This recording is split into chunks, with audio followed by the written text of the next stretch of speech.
Speedway. And our apologies to Jessica Moeller as the female driver in that field. And Brittany's here too. Brittany Brown also in the 23. Absolutely.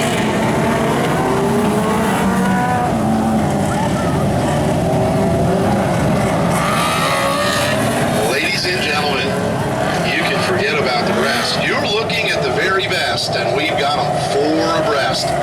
You won't have to wait. The ground's about to shake as the Super 600s prepare to run side by side and 3 wide at the Clyde. This is the main event for the 600cc Micro Sprint.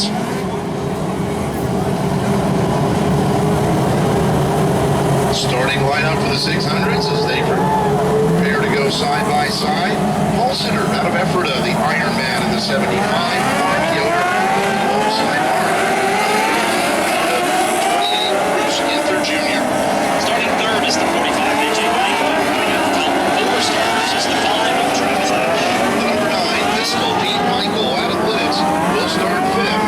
Alongside him, the 51, Chris Gerhardt. Heat race one earlier tonight. We'll give you a 1 of Danny Weiss starting 7th. 21 team Chris Tracy.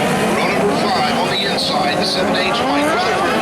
And alongside Mike, the 55L Shane Lewis. He looked strong earlier tonight. Starting 11th is Heath Henley, and starting 12th, the 45H of Jeff Halligan. Then it's the 5 of Tom Kohler and the 35 Tyler Esch. 15th will be the 21 of Jeff Stouter. Mike Dicely's going to have to come from 16th in the 44 car. Row number 9 finds the 25 of Sean Randall and the 17B Brent Ely. Starting 19th, the 21H of Jared Hook, and Jessica Moeller will start 20th in the 43. Row number 11, it's Brittany Brown in the 23 and the 31 Corey Murphy. Last of the 12 rows, starting 23rd, will be the 74 of David Weiler and the 30 of Jared Ash make up the field. Weiler unable to take the green flag. We would go with 23. So being paced behind the Pace 4-wheeler. He will drop to the infield and we'll be ready to go racing. Yoder and Ginther in row number 1. That is AJ Michael and Travis Ash making up row 2. AJ's brother, Peter Michael, the number 9 car in the 51 of Chris Gerhardt. Dave on row 3. Green flag in the air. Ginther will take the field.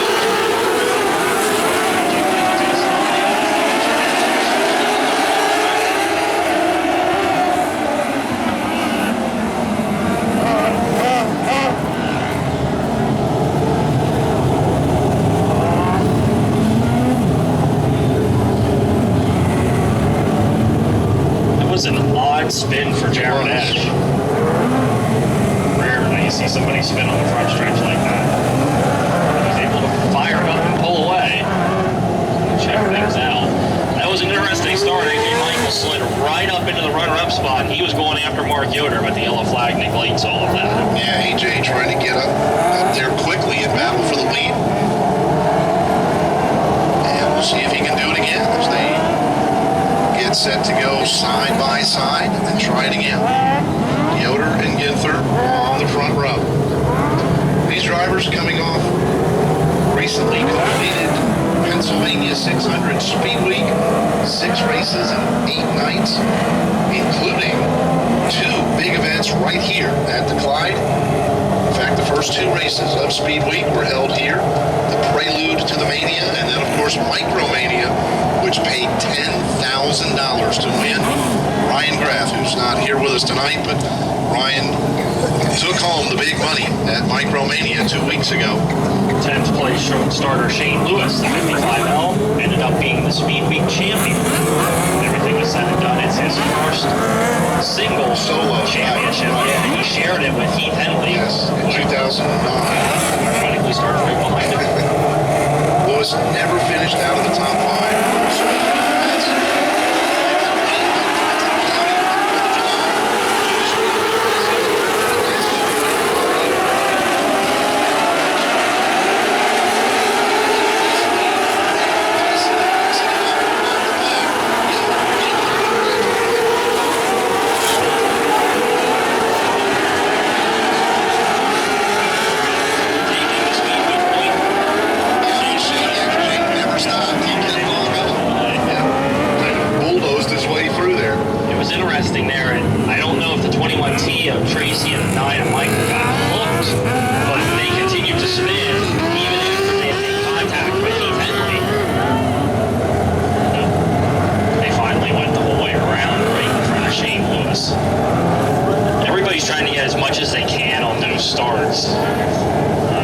seems like the track's pretty equal for everybody, and that makes it tough to pass once the green flag run kind of stretches out. So everybody's trying to get as much as they can on these starts, and I think that was just an example of that right there.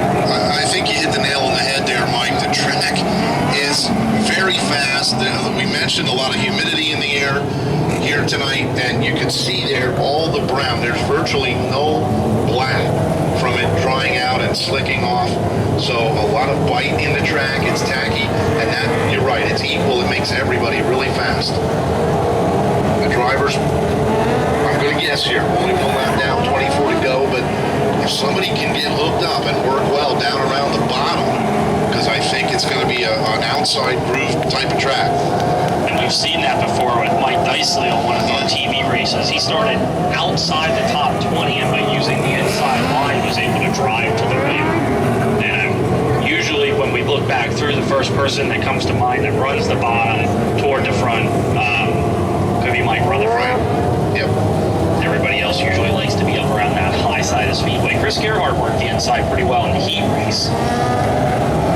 Darren Adam, you're in the feature. You're right, Rutherford. Usually they'll set that car up. He and car owner Gary Hunter will set it up to run the bottom. Mike Dicely, likewise. Dicely said it best. You've got to run where the others are not. And if everybody's up high, then you've got to try to make it work down on the low side. Chris Tracy, the 21T, on the hook, being towed to the infield. Early night, unfortunately, for Tracy. Person to keep your eye on is the 2 of Heath Henley. Talked about it in the lineup. Heath and Sonny are really back on their game, and we saw it in the heat race tonight. Heath tried something a little different at the beginning of the year. It just wasn't working out for him, so they went back to what they knew, what was reliable, and he's starting to look a lot more like the Heath Henley we've become familiar with over the years. And that Heath Henley was more than capable of driving from 11 to a victory, so that's a driver we want to keep our eye on throughout the event. He is a 2-time point champion of this division, including last year. He is also a 2-time champion of Speedway. Yes. One share, but one on his own. He drives car number 2 and all.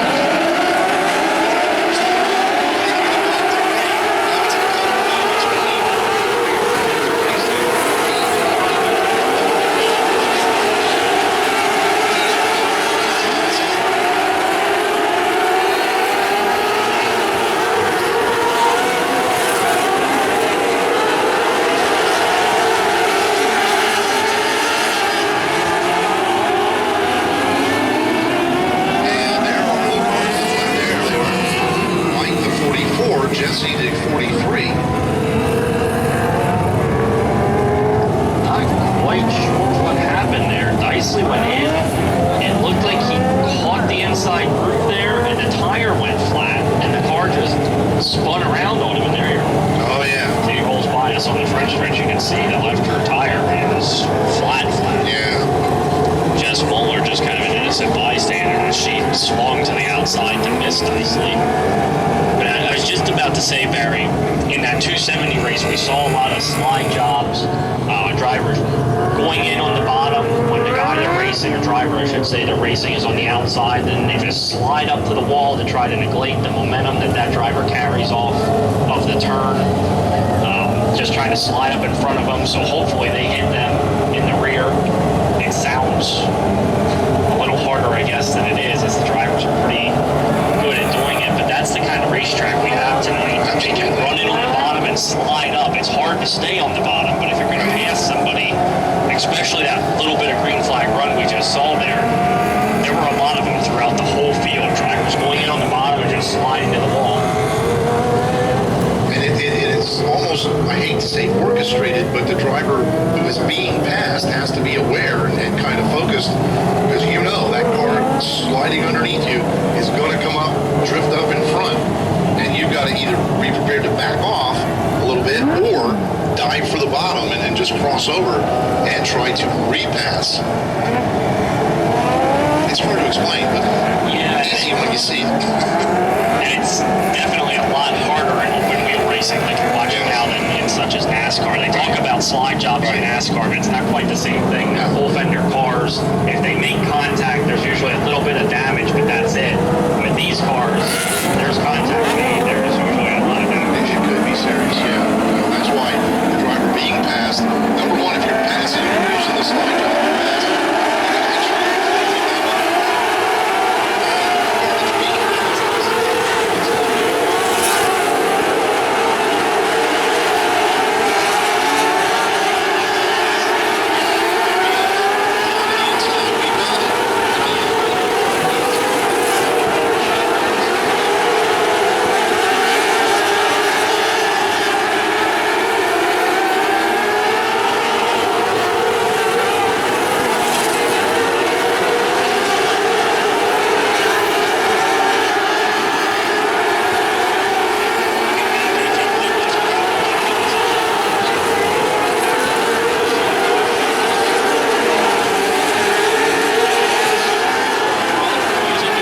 close in this race, and I can't imagine what Mark Yoder is feeling, as he looks like he has the car to beat here tonight. But the yellow flags, number one, they put the field back on his tail. Number two, they give these drivers the opportunity to make in-car adjustments. They can work on their shocks a little bit or move the wing.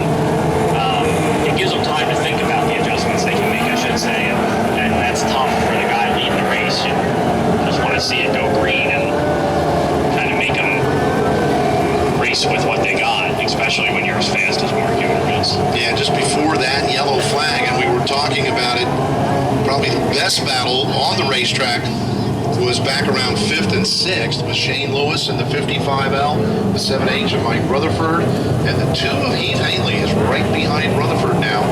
Travis Ash, the 5E, has kind of fallen back. He is right behind Hanley. As we get set to get cars into their proper alignment here, get them ready for the single file restart. Mark Yoder looking real good. Boy, he had moved down to a comfortable advantage over AJ Michael.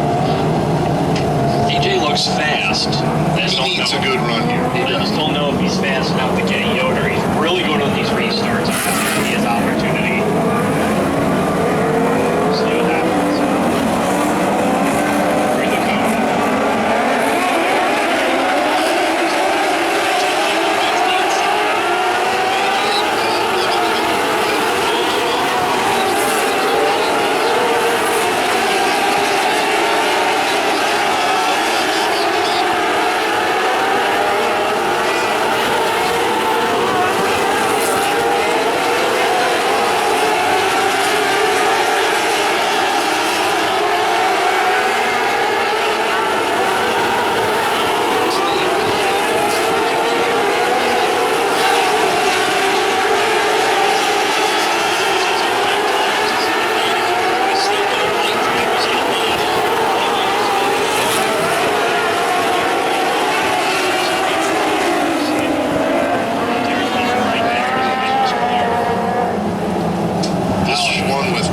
Complete. At the front, his brother AJ is close enough to make a move on Mark Yoder if Yoder were to bobble, and I think that might be AJ's strategy. Stay close enough for right now and just kind of bide your time, and hopefully lap traffic becomes a factor, as they haven't had a long green flag runs yet. If they get that and they get into traffic, then AJ Michael has a big advantage being the guy in second, as Yoder's going to have to negotiate cars first, and Michael will be able to see where he's going and kind of choose his line. Danny White's joining the fun now from the 7th starting spot. Yeah, Danny, we haven't mentioned him, but boy, he is running real well. The 01W out of Lansdale, Pennsylvania, Danny White's. Danny kind of opened a couple people's eyes here 2 weeks ago during Speed Week. Yeah, he did. The Saturday show he ran well, and then he put the car in the show in a $10,000 race. Ran well both nights. Real strong here tonight. The early stages, we're still 4 laps from halfway in this one. And it sounds like we are set for the restart. Green flag next time by the flag stand. Mark Yoder, AJ Michael, Danny White's in third. There's the L1W. He and Shane Lewis were trading slide jobs for that third position just before the yellow. Bruce Ginther Jr.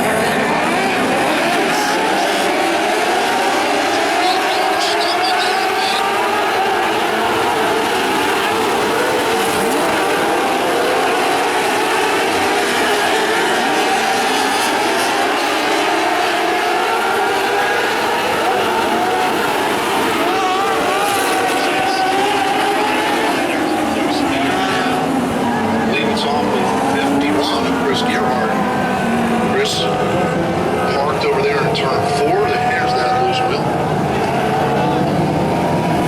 It went all the way from turns 3 and 4 down the front stretch. It still had pretty good momentum when they stopped it down here in turns 1 and 2.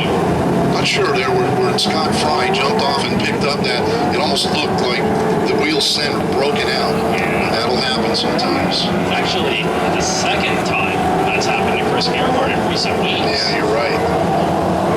That's a tough one. They're going to hook the car up and tow it off. We'll see there since the car lacking a right rear tire.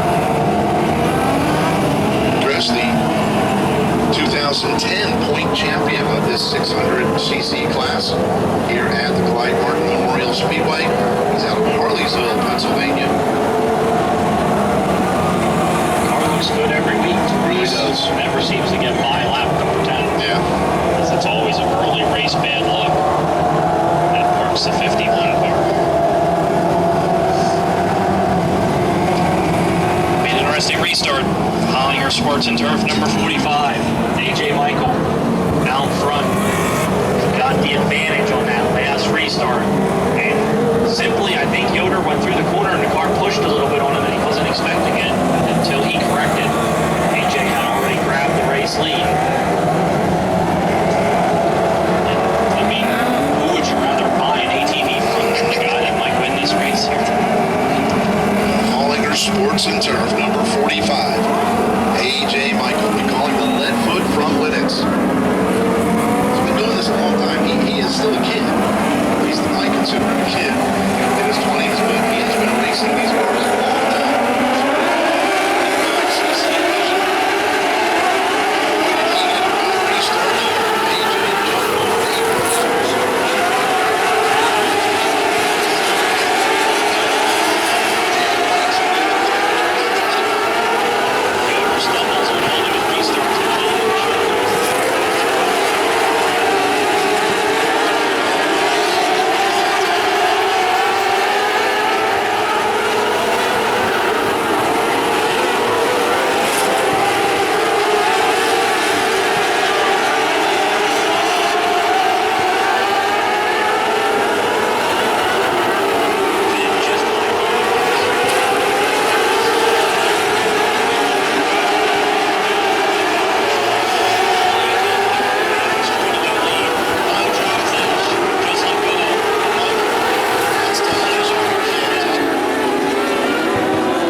All season and just can't seem to find any good luck.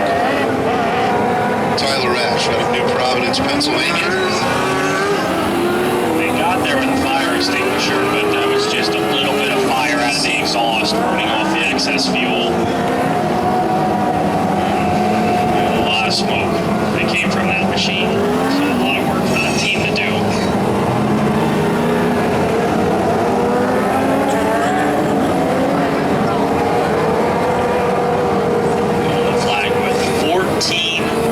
Down, and now Shane Lewis will have a pretty equal shot at AJ Michael.